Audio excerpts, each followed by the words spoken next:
김은경의 생생경제. 안녕하세요. 김은경입니다. 여배우 송혜교 씨가 25억 원을 탈세했다는 소식이 전해졌죠. 몰라서 그랬다. 무지에서 비롯됐다고 사과를 했는데요. 모범 납세자 표창을 받았던 2009년부터 바로 탈세를 했다고 합니다. 이게 포상일로부터 3년 동안 세무조사를 유예받게 되는데 그때 세금 탈루가 시작이 된 거죠. 정말 몰랐을까요? 정말 의문이 들지 않을 수가 없습니다. 금융당국이 적극적으로 나섰던 고정금리 대출 확대, 오히려 서민들의 이자 부담만 늘렸습니다. 2011년에 고정금리 대출을 늘리자는 대책이 나와서 당시에는 전체의 5%밖에 안 됐던 고정금리 대출이요. 이제 전체 한 4분의 1 정도까지 늘어났는데요. 당국이 정말 몰랐던 걸까요? 대책과 함께 시중금리는 급격하게 하락하기 시작했습니다. 그래서 이것 때문에 받지 못한 금리 혜택을 따지면 무려 3천억 원에 달한다고 하네요. 현실을 모르는 대책, 여기 또 있습니다. 재래시장 상품권인 온누리 상품권. 정부가 세월호 참사 등으로 인해서 얼어붙은 소비 심리를 살리겠다고요. 이 상품권을 현금으로 사게 되면 할인율을 2배로 높여줬습니다. 그랬더니요, 소비가 늘어난 게 아니라 이 상품권을 할인된 가격에 사서 제값받고 현금으로 만드는 속칭 깡이 활개를 치고 있다고 하니까 한숨만 나옵니다. 김윤경이 뽑은 오늘의 생생 키워드, 모르다입니다.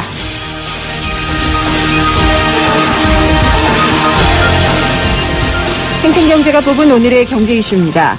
앞서 말씀드린 톱스타의 탈세 사건, 이게 어제 오늘 일이 아니죠. 또야 이런 생각이 들 정도인데 서민들은 평생을 벌어도 벌지 못할 돈을 순식간에 벌면서도 납세의 의무를 지지 않는 이런 사건들이 종종 벌어지고 있는데 끊이지 않고 있는 연예인의 탈세 문제 2부에서 짚어보겠습니다.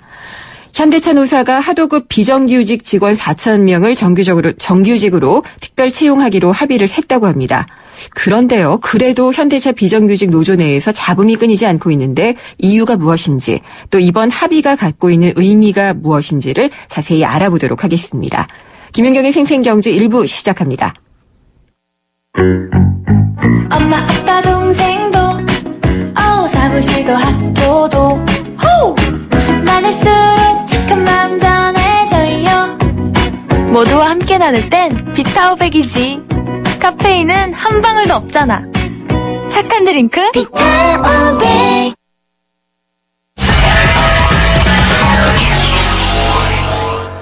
네, 오늘 증권시장 돌아보겠습니다. IBK투자증권의 서동필 투자전략팀장입니다. 안녕하십니까? 예, 안녕하세요. 네, 오늘 시장은 어떻게 끝났나요?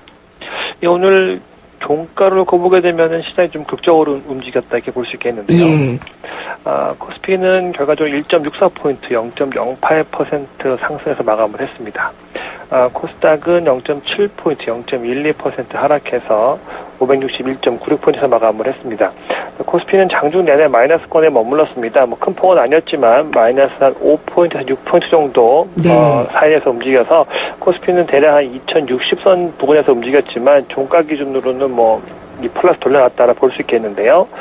수급 측면에서 보면은 외국인은 2,100억 정도를 매수해 주었고요. 반면에 기관 투자자들, 모든 기관 투자들이 다 매도를 해서 총량이 한 2,700억까지 이르렀으니까 외국인의 매수 그리고 국내 기관의 매도가 맞붙는 양상이었다라고 정리할 수 있겠습니다.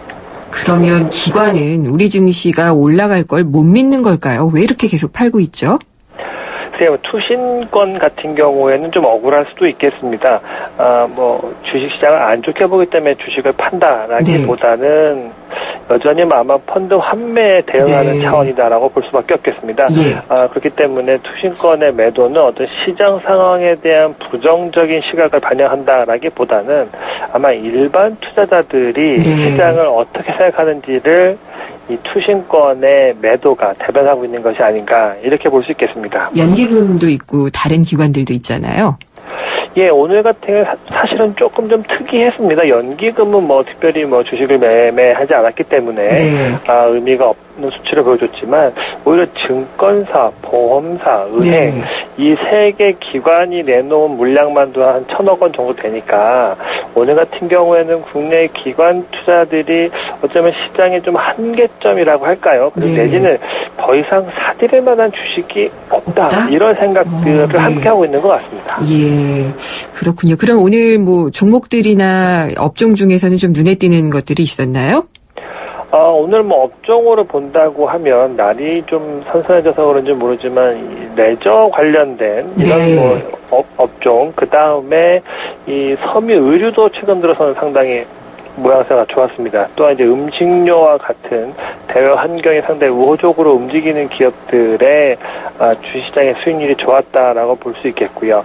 오늘 물론 뭐 삼성전자가 강보합으로 끝나서 뭐 전반적으로 분위기 나빴다라고 볼 수는 없겠지만 네. 이 IT는 상대적으로는 좀 계속 부진한 흐름을 이어가고 있다라고 정리해 볼 수 있겠습니다. 그럼 IT 같은 경우에는 그동안에 좀 많이 올랐던 것도 있고 앞으로의 이 성장성이나 이런 데 대해서 좀 제한적으로 보고 있는 것도 있고 그런 걸까요? 예, 좀 걱정이 많은 것 같습니다. 물론 어떠한 제품을 만드냐에 따라 달라지긴 하는데요. 네. 뭐 대표적으로 우리나라의 이 IT를 대변하는 업종은 뭐 누가 뭐라 해도 반도체와 핸드폰이다라고 볼 수 있겠는데요. 그렇죠. 핸드폰에 대해서는 기존에 나온 제품들이 과거처럼 많이 팔리지 않고 있고 해외 시장에서도 조금 부진한 모습을 보이고 있다 보니까 성장에 대한 의심을 갖는 것 같고요. 네. 반도체 그동안 한 1년 가까이 상당히 좋은 흐름을 보여주었는데 향후에는 수요보다는 공급이 많아지는 것이 아니냐 이런 걱정들이 좀 차익 실현의 빌미를 제공하고 있어서 네. IT는 성장성 또 내지는 그 시장 전반에 대한 업황에 대한 좀 부정적인 시각이 어떤 종목들의 흐름을 좀 부진하게 만들고 있다라고 정리해드릴 수 있겠습니다. 네, 뭐 가까운 시일 내에 이 미국에서도 이제 중앙은행 관계자들이나 학자들이 모여서 또 얘기를 할 테지만은요, 이런 대외적으로 좀 우리가 신경 써야지 될 건들도 좀 있는 것 같아요. 예, 당장 이제 내일 밤부터죠. 예. 뭐 모레부터일 텐데요. 이제 그 저기 시골의 잭슨홀에서 시골, 예, 휴양지. 아주 시골입니다. 네. 예. 거기서 이제 이 석학들과 예. 중앙은행 관계자들이 모여서 금융시장 전반에 대한 얘기를 나누게 될 텐데요. 여기서 이제 아마 중앙은행장 옐런 총재가 어떤 의견을 내놓을 거냐, 여기서 향후 기준금리를 인상시키는 방안, 뭐 우리가 흔히 얘기하는 출구 전략 어떻게 네. 꾸려갈 것인가 얘기를 할 것 같습니다. 뭐 그렇기 때문에 그렇다 보면은 좀 이 언론의 멘트의 수위가 높아지면 시장은 부담스러워할 것이고요. 예. 아니면 기존에 들었던 것처럼 계속해서 경기 상황을 보면서 우리는 기준금리를 뭐 상당히 오랜 기간 낮춰가겠다라고 한다면 시장은 다시 한번 환호를 보낼 수 있을 것 같습니다. 그래서 당장 주말 같은 네. 경우에는 미국에서 옐런 의장이 잭슨홀에서 어떤 이야기를 나누는가가 단기적으로는 가장 중요하다고 보겠고요. 더 네. 짧게는 내일 중국의 HSBC PMI 제조업지수 속보치가 나오게 됩니다. 중국 최근에 모양새가 좋았는데 네. 이 수치가 좋아진다면 우리나라 시장은 분명히 호재가 될 테니까 짧게는 중국의 PMI 제조업지수 그리고 조금 더 긴 호비라 보면은 주말에 받아보게 될 미국의 잭슨홀 연설 요거 한번 챙겨보시면 좋을 것 같습니다. 알겠습니다. 오늘 말씀 잘 들었습니다. 감사합니다. IBK 투자증권의 서동필 투자전략팀장이었습니다.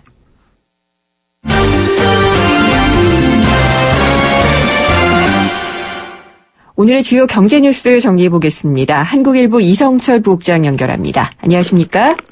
안녕하세요. 네. 앞으로 자동차 보험료가 건수에 따라서 달라진다 이러는데 이게 어떤 얘기인가요? 네, 지금 자동차 보험료의 그 할인 할증 제도가 있지 않습니까? 네. 사고가 많으면은 다음에 할증이 되고 사고가 없거나 이렇게 무사고 운전, 안전운전하면 이제 보험료가 할인이 되는 구조인데 네. 이 방식이 할증 할인 방식이 지금 25년 만에 아마 대수술이 되는 것 같습니다. 과거에는 이제 사망 사고와 같은 인적 사고가 많았기 때문에 대형 사고일 경우에 이제 높은 벌점을 주는 형태로 됐는데 이제는 그거보다도 사망 사고보다도 이제 물적 사고 비중이 늘어나기 때문에 네. 이 할인 할증 제도도 바꾸겠다는 건데 쉽게 말하면 이렇습니다. 그러니까 사고 금액, 그러니까 대형 사고냐 소형 사고냐 이 사고의 규모보다도 이제는 사고 건수에 따라서 할인 할증 제도가 적용이 된다는 겁니다. 그러니까 쉽게 말해서 큰 대형 사고, 지금은 아주 자잘한 사고 몇 건보다 아주 네. 큰 대형 사고 한 건 내는 게 훨씬 더 보험료가 할증이 많았거든요. 네. 근데 그게 아니라 작은 사고라도 건수가 많아지면은 보험료가 할증된다는 건데요. 지금 한 번 사고가 나면 지금 이제 보험료 등급 체계가 모두 26개 등급이 돼 있습니다. 예. 그래서 한 등급이 올라갈 때마다 보험료가 6.8%씩 올라가는 구조인데요. 그리고 사고 크기에 따라서 0.5에서 이제 4.2 부과가 되고 그런 건데 이제는 어쨌든 한 번 사고가 나면 2개 등급이 올라갑니다. 네. 그리고 2번 사고가 나면은 3등급이 할증이 되고요. 그리고 물론 이제 한 번 사고를 내더라도 이제 50만 원, 사고가액 50만 원 미만일 경우에는 소액 물적 사고는 이제 한 등급만 올라가게 되지만 2번 사고가 나면 그거 이상이 되면은 한 번 사고를 내도 2등급이 올라가고 그러니까 한 10% 이상 올라가겠죠. 네. 금액으로 하면. 2번 사고부터는 또 3등급이 할증이 되니까 사고가 많이 나게 되면 어마어마하게 이제 등급이 할증이 될 가능성이 있습니다. 이런 제도는 지금 2018년부터 시행이 되고요. 그러니까 2017년도의 운전 실적을 놓고 2018년 보험료 책정에서부터 결정이 된다고 하는데 대신 사고를 안 내면 지금은 3년 무사고를 해야지만 할인이 됐죠. 네. 근데 이제는 앞으로는 그렇게 안 하고 1년만 사고를 안 나도 할인이 됩니다. 대신 그 다음에 사고가 한 건 나면은 또 2등급이 올라갈 수도 있고. 그러니까 네. 아무튼 이제는 뭐랄까요? 대형 사고 이런 거보다도 운전 습관이랄까요? 이런 주의력 이런 거에 따라서 네. 작은 사고라도 아무튼 많이 나게 되면은 보험료가 많이 올라가는 그런 체계가 된다고 하니까 지금부터라도 미리미리 이제 좀 뭐랄까요? 경미한 사고라도 내지 않는 네. 안전한 운전 습관이 더더욱 필요한 그런 상황이 된 것이 아닌가 싶습니다. 너무 오르신 말씀이라서. 예. 근데 저는 이제 좀 엉뚱한 생각이 드는 게, 네. 이제 무인차 나온다고 하잖아요. 네. 정말 이게 컴퓨터가 몰아주면 이거 사고 나면은 누가 뭐 보험이나 책임이나 이런 걸 들어야 되나. 그런 생각이 얼핏 들었습니다. 예. 네. 명동 가면은 뭐 갈 때마다 놀라는데요. 중국말이 거의 다예요. 솔직히 저희 사무실이 네. 사무실이 지금 명동에 있는데 그렇죠. 여기 지나가다 보면은 사실 한국말 잘 안 들립니다. 네. 여기저기서 이제 중국말이 들리게 되고 엘리베이터 같이 타는 사람들도 다 중국 분이고 그렇더라고요. 네. 예. 이 명동 그 메인 도로 주도로하고 그 백화점 면세점 앞은 아마 지나가시는 분들의 한 70-80%는 외국인, 네. 그중에서 거의 대부분이 중국인으로 생각이 되는데 어쨌든 지금 중국 관광객이 엄청나게 몰려오고 있고 우리가 요우커라고 그러죠. 네. 그분들이 쓰고 가는 돈 또한 어마어마한데 2020년이 되면은 중국인 관광객, 즉 요우커가 우리나라에서 쇼핑으로 쓰는 돈이 30조 원을 넘어설 것이다. 이런 전망이 나왔습니다. 그렇군요. 예. 예. 한국관광공사하고 하나대투증권이 분석한 자료에 따르면은요. 한국을 방문하는 중국인 여행객이 앞으로도 연평균 한 20%씩 늘어나가지고 2020년이 되면은 1,500만 명 정도가 찾아올 것이다. 이렇게 지금 네. 전망이 되고 있습니다. 그리고 이 1,500만 명의 중국인들이 한국에 와서 쓰는 돈, 지금은 여기서 각종 쇼핑으로 네. 교통비, 숙박비 빼고요. 쇼핑으로만 쓰는 돈이 한 1년에 6조 원쯤 되는데 2020년이 되면은 30조 5천억 원을 쓰고 갈 것이다. 이런 전망이 나왔습니다. 우리나라 소비시장 규모가 2020년이 되면 대략 한 400조쯤 될 것 같은데요. 네. 그중에 그러니까 7.7% 약 8%를 중국인들이 쓴다고 하니까 정말로 어마어마한 규모가 되는 것 같고 특히 중국인들이 많이 돈을 쓰는 데가 면세점이고 그 품목으로 보면 화장품 쪽인데 네. 작년에 면세점에서 중국인 관광객이 쓴 돈이 1조 5천억 원, 약 2조 원인데 네. 이 역시도 2020년이 되면 9조 2천억 원으로 늘어난다고 하니까 어떻게 보면 이제 우리나라 내수 시장을 버텨주는 예. 하나의 중요한 하나의 소비 세력이랄까요? 이렇게 될 것 같습니다. 중국인 관광객들이. 관광거리가 없기 때문에 쇼핑을 하는 것일지 아니면 정말 여윳돈이 많아서일지 모르겠는데 면세점을 굉장히 늘렸더라고요. 그 시내에 있는 백화점의 그렇죠. 경우에. 근데 정말 무슨 시장처럼 물건을 팔더라고요. 그런 네. 측면도 있고 그다음에 지난번에 이제 관세법 개정 논의가 우리나라에 많이 예. 있지 않습니까? 그래서 이제 중소업체들도 이제 면세점을 따로 허용해주자 이런 얘기가 나오는데 그 부분 관련 생각해보니까 지금 중국이 하이난이라는 중국의 큰 국내 휴양지가 있지 않습니까? 네. 거기에 어마어마한 규모의 내국인 면세점을 지금 추진하고 있다고 합니다. 네. 일본은 또 일본대로 굉장히 면세점을 늘리고 있고, 그러니까 어떻게 보면은 이 관광객을 겨냥한, 만약에 중국인들이 국내 내국인 면세점으로 가기 시작하면 우리나라도 사실 이건 상당한 영향을 받을 수가 있거든요. 그렇겠네요. 네. 예. 그렇기 때문에 이 참 그 면세점 문제도 네. 아주 조심스럽게 다뤄야 될 부분이 아닌가 생각이 듭니다. 네. 이 어느 정도 예상했던 일인데 역시나 올해 세수가 비상이군요. 네, 지금 올 상반기 국세 수입 진도율이라는 건 목표 대비 얼마나 거쳤느냐라는 걸 보여주는 지표인데요. 이게 45.5%. 그래서 작년보다 진도율이 떨어진다고 합니다. 네. 기획재정부 자료를 보니까 6월까지 걷어들인 국세 수입이 98조 4천억 원. 그래서 전체 목표에 지금 45.5%가 나갔는데 작년보다는 좀 늘었습니다만은 진도율, 목표 대비 얼마를 갖느냐. 이걸 따지면은 작년보다 오히려 2.7%포인트 낮다고 합니다.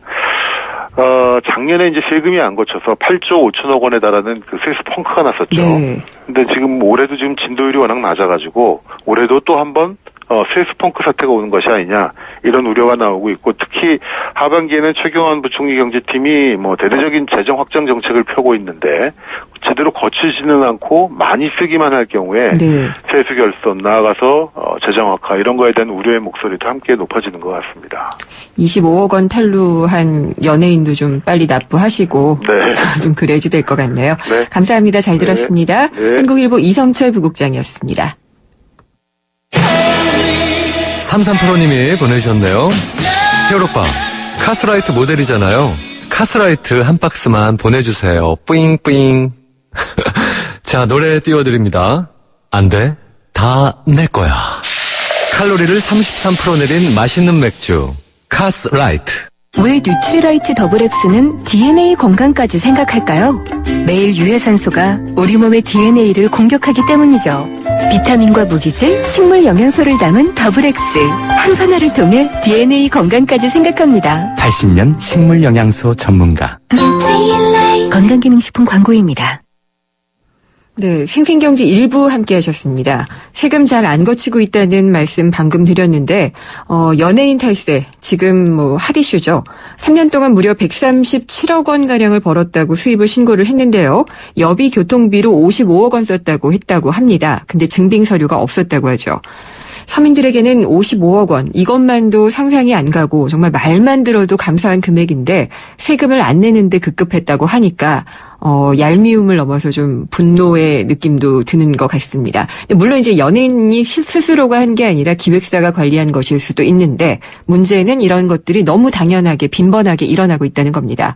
왜 이렇게 연예인 탈세 반복이 되는 걸까요? 잠시 후에 자세히 짚어보도록 하겠습니다. 2부에서 뵙겠습니다.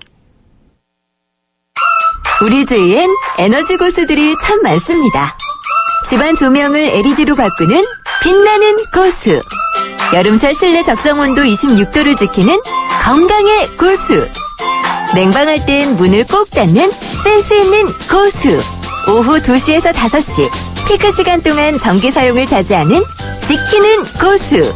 가정에서 사무실, 상점, 사업장까지 에너지 고수가 많은 대한민국이 진짜 에너지 강국입니다. 당신은 어떤 고수인가요?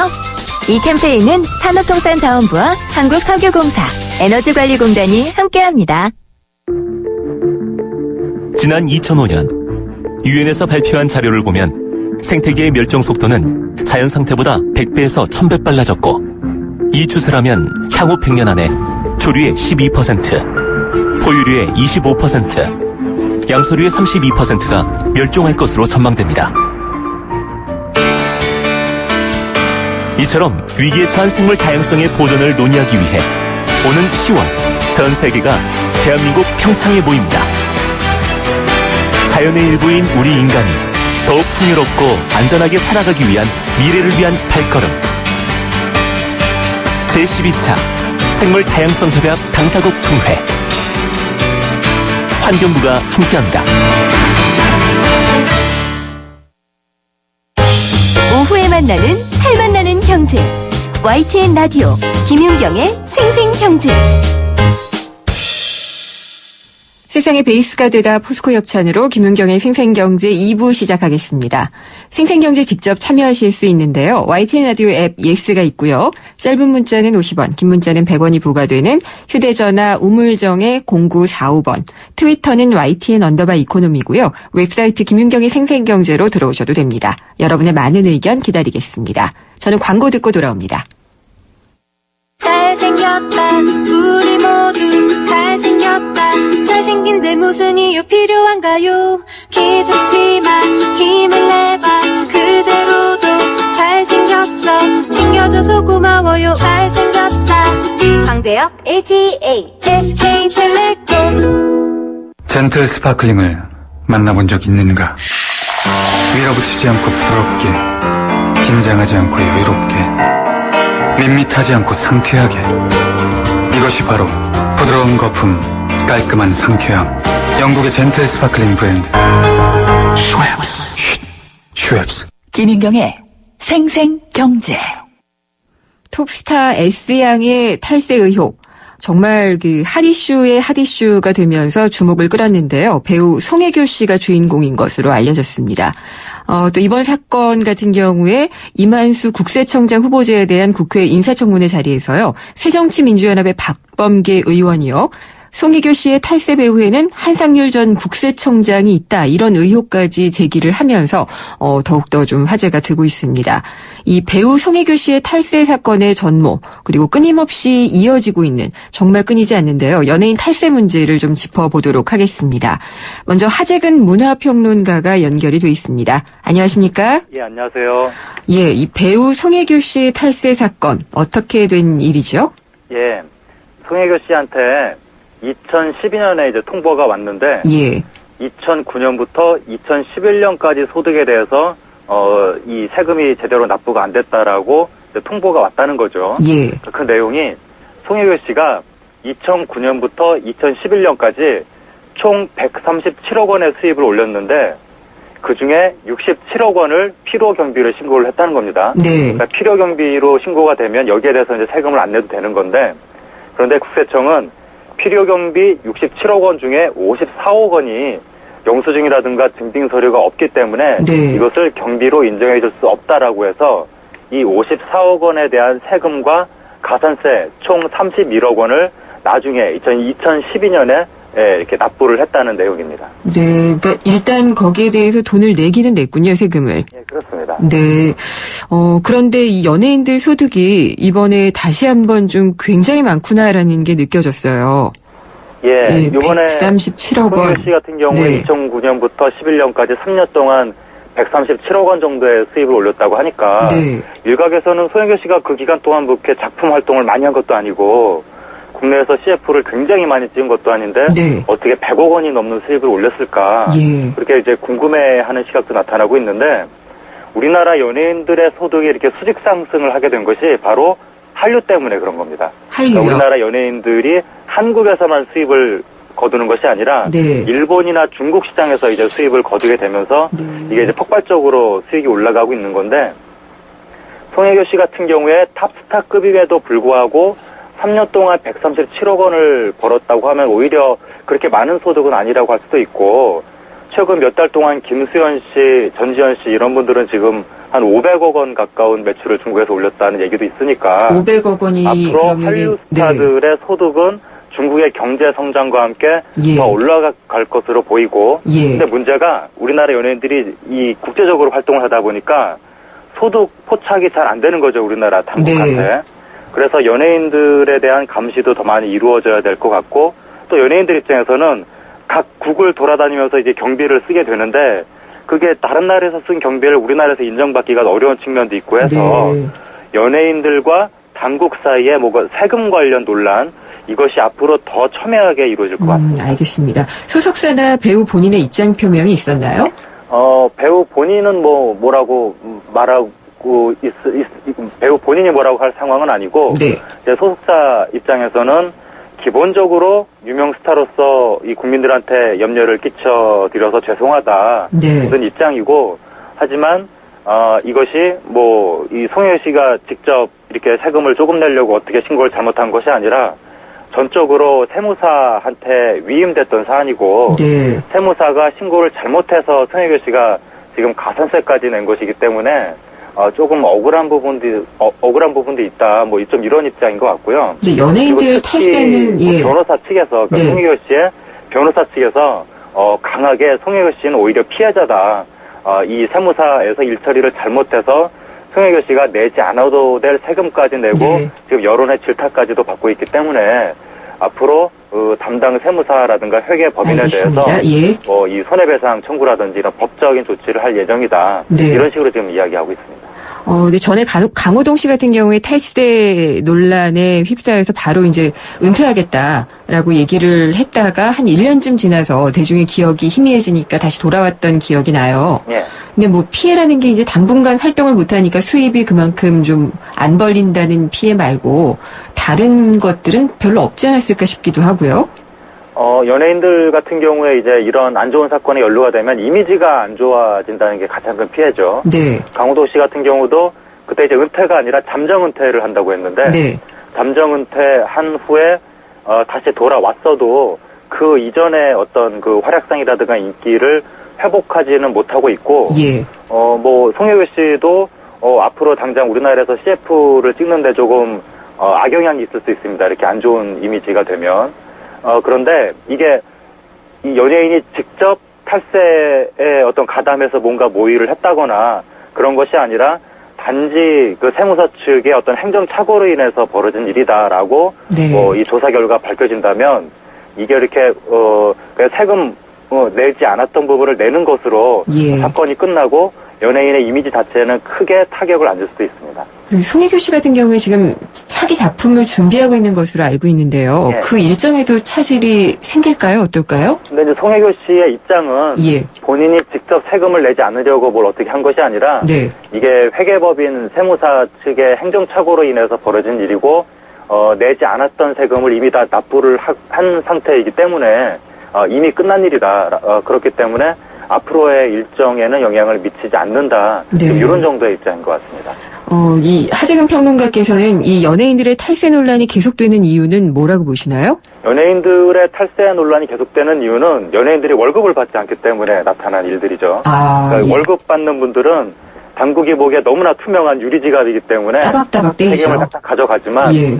그것이 아닌 이 사업자들, 예. 연예인들뿐만이 아니라 사업자들은 어떻게 지금 소득이 형성되고 어떻게 경비를 쓰고 있고 이것을 당국이 우리나라 국민이 몇천만 예. 명인데 일일이 다 그것을 포착할 수가 없기 때문에 모든 사업자들이 항상 이 세금 관련 논란을 좀 안고 있다라고 할 수 있고 우리나라 사업자들 뭐 세무조사 걸리면은 네. 문제 안 생길 사업자 없다 뭐 그런 얘기도 있으니까 그렇게 우리나라에 세금 관련해서 불투명한 예. 일반 사업계의 어떤 그 관행 이게 좀 문제고 재벌들도 뭐 편법 상속하면 항상 문제가 되는 게 결국 상속세에 안 내려고 네. 그러는 것이 아니냐 그런 얘기도 나오고 있어서 이게 꼭 연예인만의 문제는 아닌데 네. 어쨌든 연예인들의 경우에는 최근 들어서 급격히 사업 범위가 국제적으로 네. 거의 전 지구적으로 넓혀지고 있어서 알겠습니다. 여기에 대해서 어떻게 감시를 해서 네. 정확하게 과세할 것인가 예. 이것을 우리나라 조금 그 세금 당국이 앞으로 좀 더 연구를 할 필요가 있을 것 같습니다. 예, 잘 들었습니다. 감사합니다. 네, 감사합니다. 하재근 문화평론가였습니다. 바로 이어서 유재선 세무사에 연결을 해서요. 이번 연예인 탈세 사건과 관련된 세금 관련 쟁점들을 알아보도록 하겠습니다. 세무사님 안녕하십니까? 안녕하세요. 네, 저희가 맨날 코너로 만나 뵙는데 네. 이 문제도 좀 짚어봐야지 될 것 같아요. 네. 근데 일반적으로 연예인 소득 같은 경우에요. 어디까지가 사업소득으로 인정이 되는 건가요? 우리가 사업소득이라고 하면은요, 개인들이 이 독립적, 반복적으로 계속해서 네. 영리 목적으로 행위를 할 때 거기서 얻어지는 소득을 말하거든요. 예. 그러다 보니까 독립적이어야 되고요. 계속 반복적이라는 특징을 보입니다.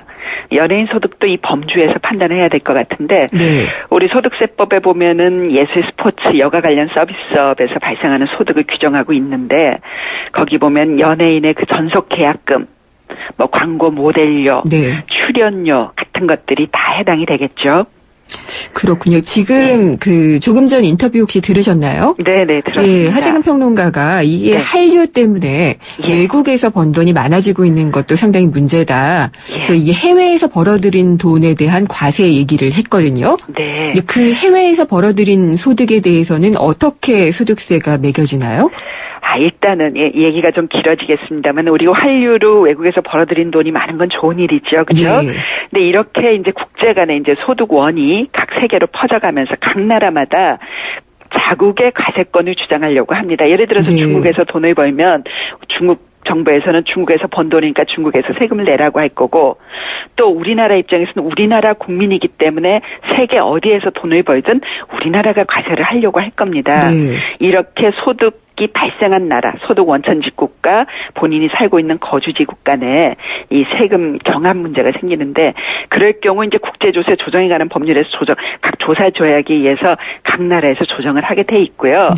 사실은 이제 아까 우리 평론가께서 우려하시는 건 외국에서 발생한 소득의 포착이 어렵지 않겠냐라는 우려를 하셨거든요.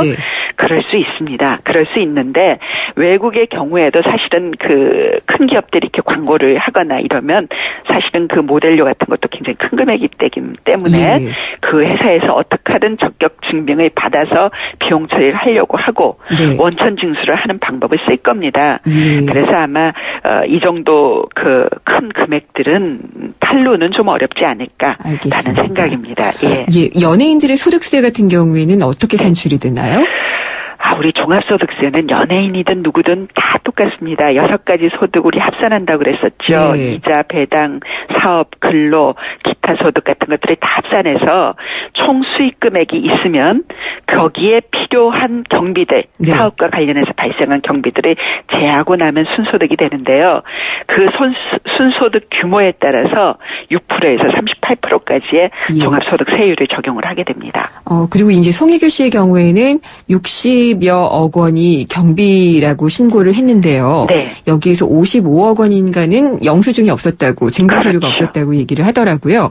필요 경비로 인정이 되는 조건이나 어떻게 뭐 증빙을 해야지 되는 조건 이런 것들은 어떻게 되나요? 기본적으로 필요경비라는 거는 제가 사업 활동을 하면서 벌어들인 돈, 그 돈에 수반돼서 꼭 필요한 사업에 소요된 비용을 말하는 거지 않습니까? 예를 들어서 지금 한류 얘기하시는데 우리 연예인이 중국에 광고를 찍으러 간다면 오고 가는 비행기 비용, 운임 들 거고 체류할 호텔 숙식, 뭐 메이크업, 헤어 전문가 도움 다 필요할 텐데 이런 것들은 다 사업과 관련한 경비로 필요경비로 공제가 됩니다. 근데 이렇게 필요경비로 공제를 받으시려면 일단 적격 증빙이 있어야죠. 지출한 뭐 신용카드 영수증이든 세금 계산서든 뭐 운임 뭐 예를 들어 비행기 티켓이든 이런 증빙이 없이 숫자만으로 내가 54억을 지출을 했다고 그 여비교통비에 그 계상을 한 겁니다. 영수증이 다 있어야 되나요? 당연하죠. 영수증이 없으면 예를 들어서 이제 3만 원 이하의 금액의 경우에는 간이 영수증도 가능합니다. 근데 3만 원 이상 되면 반드시 적격 증빙이 있어야 되고요. 해외에서 적격 증빙 수치가 곤란하다면 누가 봐도 객관적으로 인정할 만한 그 대가 지급 명세라든지 증빙이 있어야겠죠. 그게 없다면 경비 인정이 곤란합니다. 그러니까 55억 원이면은 3만 원보다 훨씬 많으니까요. 이거는 조금 이해할 수 없는 방법으로 지금 비용 계상이 돼서요. 사실은 저도 이런 장부를 하고 일을 하는 사람입니다만은 참 이해하기 어려운 부분입니다. 그럼 세무사님, 송혜교 씨의 경우에는 명백한 탈세인가요? 뭐 본인이 인지하든 안 했든 정말 이해할 수 없는 탈세고 전문가들이 탈세를 할 때도 이런 식으로 단순 무식하게 하지는 않습니다. 그래요? 상당히 참 이해하기 어려운 경우입니다. 그리고 이제 이 모범 납세자로 선정이 되면 3년간 세무조사 유예를 받더라고요. 그렇습니다. 바로 그동안에 또 이 탈세를 한 것이 문제가 또 되고 있던데. 세무당국이 봐준 거 아니냐라는 얘기가 나오지 않을 수 없을 것 같아요. 그런데 사실은 이제 그 2012년에 조사를 받았어요. 3개년도 조사를 받으면서 추징 실적을 보면 실제로 이제 연예인들의 평균 수입 대비 소득세 낸 통계가 있지 않습니까? 보통 100원을 벌면 이렇게 뭐 한 50원 내지 60원이 소득으로 잡혀요. 그게 우리가 이제 경비율이라고 하는데, 근데 송혜교 씨 같은 경우에는 이 3년치 조사를 받으면서 95%가 수입이라고 지금 추징을 당했어요. 그럼 5%만 정비 인정을 받은 셈이 되거든요. 네. 지금 송혜교 씨 측에서 억울하다는 얘기가 나오는 게 이 잘못 판단해서 신고를 잘못하는 바람에 오히려 다른 연예인보다 많은 세금을 냈다라는 측면이거든요. 세무사님, 그래서 제가 드리고 싶은 질문이 하나 있는데요. 네. 이게 그래서 해당 세무사를 해임했다고 하고요. 네. 그 전에도 이런 탈세 의혹이 있었을 때 같은 이 세무대리인을 해임했다고 하거든요. 네. 근데 세무사님도 세무 일을 하시지만은 네. 이게 세무사는 사실 목구멍이 포도청인데요. 맞습니다. 고맙습니다. 이게 그 잘못으로만 넘겨야 되는 걸까요? 제가 참 안타까운 게요. 정치인들 청문회 할 때나 뭐 이름이 좀 알려진 분들 세금 얘기 나오면 다 세무사 잘못이라고 해요. 네네. 물론 세무사 회계사 잘못했습니다. 예. 이런 장부 만드시면 안 되죠. 그렇지만 지금 말씀하신 대로 요즘은 자격사들이 또 고객들한테 끌려가는 경향이 있어서 네. 어떤 분의 경우에는 내가 얼마를 벌었는데 세금은 무조건 이만큼만 내겠다라고 주장하시는 분들이 있어. 네. 과정은 전혀 알려고 하지도 않으세요. 예. 그러면 지금 조금 아끼시는 것 같지만 결국 뒤에 가서 이런 정말 큰 문제가 생깁니다. 네. 세금 문제는 아무리 세무대리인한테 맡기셨다 하더라도 본인이 챙기셔야 돼요. 네. 얘기가 좀 어렵고 과정이 어려워도 반드시 하긴 하셔야 될 부분입니다. 그러니까 본인은 몰랐다라고 얘기하는 것도 일종의 좀 책임 회피라고 봐야지 그럼요. 되네요. 모르실 수가 없죠. 이 54억 원이라는 돈의 경비 처리를 하는데. 모를 수가 없다. 그럼요. 예를 들어서 연예인들은 좀 특성이 있죠. 또 워낙 바쁘고 또 이런 복잡한 문제 관여하지 않으려고 하다 보니까 아까 말씀하신 대로 기획사라든지 매니저라든지 아마 그쪽에서 하셨을 거예요. 누군가의 꼭 그러니까 납세자의 확인은 받은 거일 거다라는 말씀이시네요. 어쨌든 그래서 참 이게 세금은 송혜교 씨 측 주장대로 많이 내신 건 맞습니다. 네. 많이 낸 건 맞지만 그 과정에서 정말 이 얼토당토 않은 방법으로 탈세를 한 것도 사실이고 그 탈세 행위를 세무 대리인의 책임으로만 넘기기에는 정말 어려움이 있지 그렇게 생각을 합니다. 혹시 짧게 좀 부탁드릴게요. 민형사상의 처벌을 받게 되나요? 형사상의 처벌을 받는 일은 없었던 것 같아요. 이런 경우에. 사실은 조세범 처벌법에 이 탈세범에 대한 제재가 있습니다만은 실제로 운영이 잘 안 되고 있고요. 이 해당 회계사나 세무사의 경우에는 이 세무사법에 의해서 징계 절차에 올라가 있을 겁니다. 그러면 자격 정지라든지 아마 그 징계를 받게 될 거고요. 조세범 처벌법에 의해서도 본인뿐 아니고 탈세를 한 본인뿐 아니고 이 대리 신고를 한 자가 거짓 신고를 하면은 2년 이하의 징역이나 벌금의 처분을 받게 됩니다. 오늘 말씀 잘 들었습니다. 감사합니다. 고맙습니다. 유재선 세무사와 함께 연예인 탈세 문제 짚어봤습니다. 알면 대박, 모르면 쪽박. 금융상품 백서. 한국은행이 기준금리를 내렸죠. 0.25% 내렸는데 이렇게 되면은 은행 예금이나 적금금리 또 대출금리 이런 것들도 다 내려가지 않을까 싶어요. 그래서 오늘 금융상품 백서 시간에는 이 문제를 자세히 짚어보도록 하겠습니다. 신한은행 목동 하이페리온 지점의 서춘수 지점장이 연결돼 있습니다. 안녕하십니까? 예, 안녕하십니까? 지난주 기준금리 내리고 나서 예금 대출금리 좀 차이가 지고 있나요? 어떤가요? 예, 은행 예금금리는 대부분 현 수준을 인하되지 않고요. 그대로 유지되고 있고요. 대출금리는 이번 주 월요일부터 시차를 두고 인하가 되고 있습니다. 대체로 어느 정도 선인가요? 인하 폭이요? 은행 예금금리는 1년제가 연 2.2, 2.3 이 정도 유지되고 있고요. 이제 금리 인하를 약간씩 은행에 따라서 조금씩 검토를 하고 있는 수준입니다. 대출금리는 고정금리는 이미 월요일부터 0.25%포인트 그러니까 기준금리 인하 폭만큼 내렸고요. CD금리는 0.2 정도 내렸고요. 또 코펙스 기준금리는 미미하게 반영되고 있습니다. 근데 은행들이요. 한국은행이 기준금리 내리지도 않았는데 내릴 것 같아서 먼저 예금금리를 내렸다. 이런 얘기도 들리더라고요. 예, 그렇습니다. 지난 7월 금통위 회의 직후에 한국은행이 금리 인하를 강하게 시사를 했었죠. 이제 8월이면 금리가 떨어질 것이다. 이런 예상들을 대부분 했었고요. 그래서 은행이 예금금리를 0.2%포인트 정도 인하를 했습니다. 기준금리 인하 기대감이 기대감을 먼저 반영했다 이렇게 보시면 될 것 같습니다. 예금 금리를 그럼 먼저 땡겨서 내렸다면은요. 대출 금리도 좀 땡겨서 내려줘야 되는 거 아닌가요? 시장 금리가 바뀌면 예금 금리가 항상 먼저 영향을 받습니다. 네. 그리고 시차를 두고 대출 금리가 바뀌게 되고요. 예. 이유는 고객 예금을 받아서 그 돈으로 이후에 대출로 운용하기 때문에 그렇습니다. 이번에는 금리가 내려서 그렇습니다만 반대로 금리가 오른다면 기준금리가 오른다면 역시 예금 이자 이율을 먼저 올려드리고요. 이후에 대출금리가 오르는 이런 식입니다. 그러니까 예금금리 먼저 내리고 대출금리 나중에 내렸다고 해서 은행 입속만 차린다라고 얘기하기는 좀 어렵다는 설명이신가요? 이번에 이제 내렸기 때문에 그런 말씀들이 나오는 것 같고요. 반대로 기준금리가 오르면 역시 예금금리를 먼저 올려드립니다. 예, 근데 이제 예금 이자로 전에는 살 수가 있었는데 이제 살 수 없다 이런 분들이 더 많아지고 있는 것 같아요.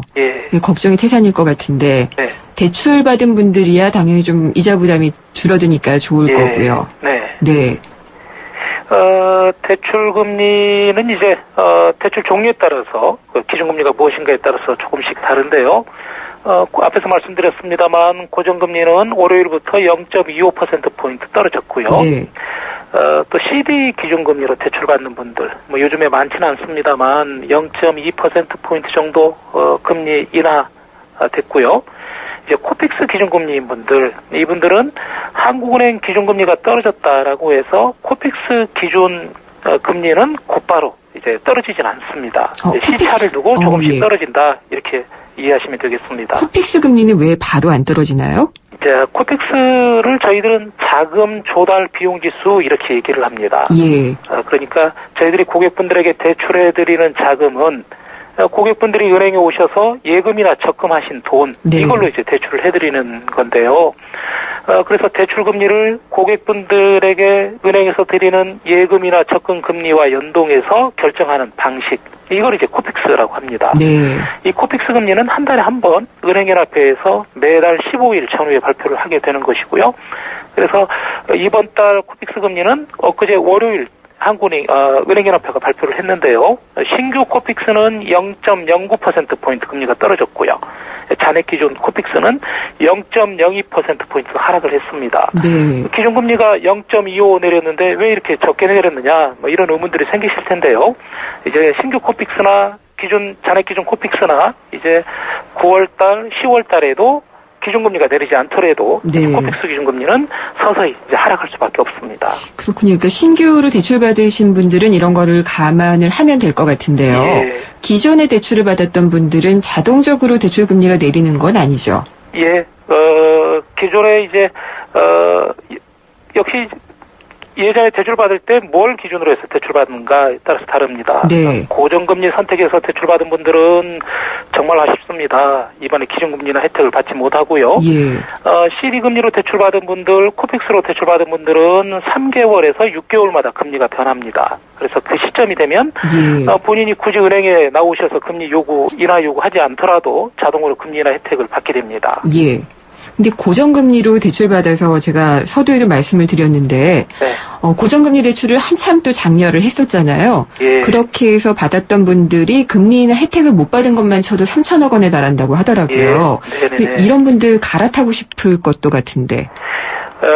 물론 그분들 생각하면 정말 억울하겠다라는 생각이 듭니다. 말씀하셨듯이 정부가 가계부채가 너무 증가하니까 2년 전부터 변동금리보다 고정금리를 적극 권유를 했고요.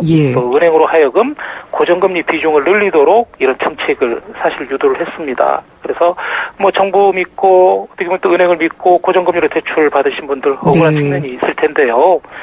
갈아타기를 시도해 보십시오라는 말씀도 조심스럽게 드리고 싶습니다. 이제 갈아타려면 이제 중도상환 수수료가 문제인데요. 이 중도상환 수수료는 3년이 지났다면, 그러니까 대출 일으킨 지 3년이 지났다면 중도상환 수수료가 면제됩니다. 그런데 3년이 안 됐다면 상환 금액에 대해서 많게는 상환 금액의 1.5%를 곱한 금액. 그러니까 1억이라면 150만 원이 되겠고요. 적게는 0.5%입니다. 그러니까 1억이라면 이제 50만 원 정도의 수수료를 내야 됩니다. 네. 그래서 이렇게 수수료를 내더라도 내가 대출 갈아타기를 시도해서 대출 금리를 내릴 수 있다면 네. 더 크게 내릴 수 있다면 저는 당연히 갈아타는 게 맞다라고 보고요. 네. 대출 고정금리로 대출 받은 지 2년이 넘으셨다면 일단 대출받은 은행을 방문해서 네. 상담을 해보시라는 말씀을 드리고 싶습니다. 알겠습니다. 오늘 금리와 관련한 이야기 잘 들어봤습니다. 감사합니다. 예, 감사합니다. 신한은행 목동 하이페리온 지점의 서춘수 지점장과 얘기 나눠봤습니다. 치열한 일상에 지쳤어요. 어떡하죠? 유유자적을 꿈꾸는 M3 타입이군요. 일상의 피로회복을 위해 하롱베이 3일치를 처방해드릴게요. 떠나세요. 당신의 타입에 맞는 베트남으로. 대한항공 베트남 4개 도시 운항. Excellence in flight. Korean Air. 효주 언니, 타이어 공개합이 뭐야? 효주 언니, 얼라이먼트가 뭐야? 언니, 타이어도 보험이 있어? 언니, 윈터 타이어로 바꾸면 쓰던 타이어는? 릴렉스. 그냥 마음까지 맡길 수 있는 T스테이션 가서 스마트 케어 받아봐. 알아서 다 해줘. 한국 타이어. T스테이션. 뜨거운 여름을 맞이하는 쉐보레의 쿨한 자세. 쉐보레 썸머 페스티벌. 8월 출고하는 구매 고객에게 최대 100만 원 특별 할인. 트랙스 올란도 캡티바 구매 시 캠핑용 차량 그늘막 증정. 스파크 올란도 최대 3년 무이자 할부. 전시장 방문 및 홈페이지 참조. 8월 31일까지. Chevrolet. Find new roads. 네, 어제 현대차 노사가요, 사내 하청, 비정규직 4,000명에 대해서 정규직으로 특별 채용을 하겠다, 이런 내용의 합의를 최종 가결했습니다. 꽤 오랫동안 논란이 있었던 문제인데 일부만 투표에 참여했다고도 하고 또 원안에서 멀어졌다는 비판도 나오고 있습니다. 그렇지만 그래도 4,000명의 비정규직을 정규직화한 것은 긍정적인 의미가 있다, 이런 해석도 있는데요. 이번 합의안이 향후 자동차 노사에 어떤 파장을 미칠지 생생경제 3부에서 자세히 짚어보도록 하겠습니다.